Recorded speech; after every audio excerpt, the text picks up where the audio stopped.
Siaubo trileris. Mirtinos lenktynės. 11 vakare per LRT televiziją.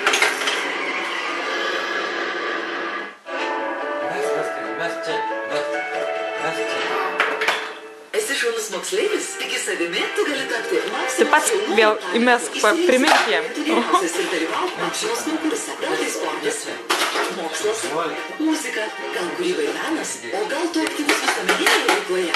Jei tai leidžia už kitus, tu gali kas mėnesį gauti 500 litų stipendiją. Užpildyk anketą Maksimos svetainėje. Tėveliai mokytojai, padrąsinkite vaikus dalyvauti. Jaunųjų talentų konkursai jau 11 metų organizuoja įdavę Maksimą. Užaukite didesni už mus. Maksima. Oficialiais duomenimis, Tele2 tinklo 3G ryšys padengia net apie 64% Lietuvos teritorijos.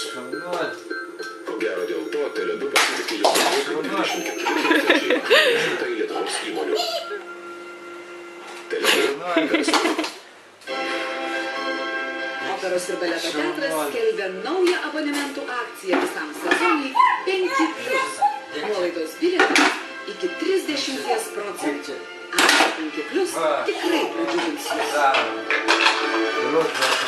Tik šią savaitę moki viešieji tvorų segmentas tik 99 litai 99 centai, o polikarbonato plokštėms 30%. Tai dabar nemes. Nuolaida moki viešieji verta pirkti dar pigiau. Svarbus pranešimas. Kamelijos vaistinėse sumažintos daugiau kaip 700 kompensuojamųjų vaistų kainos. Ar gali būti dar pigiau? Kamelija. Mažų kainų vaistinė. Detalesnės informacijos teiraukitės vaistinėse Kamelija.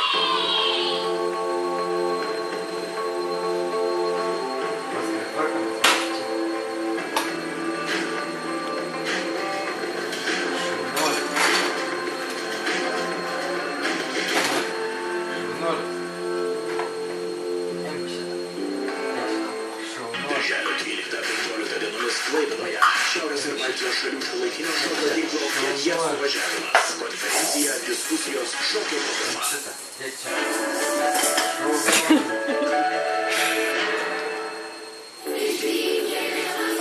Tarptautinės vaikų gynimo dienos proga. Popvoras, Kotita ir vaikų gynimo kolektyvai. Jauniesiems LRT televizijos žiūrovams ir jų apdovanoja šeimos nuotaikos koncertą. Kolektyvams talkina Asta Pilipaitė, Joketa, 16 Hercog ir kitos Lietuvos muzikos žvaigždės. Jubiliejinis Popvoro Kotita ir draugų koncertas.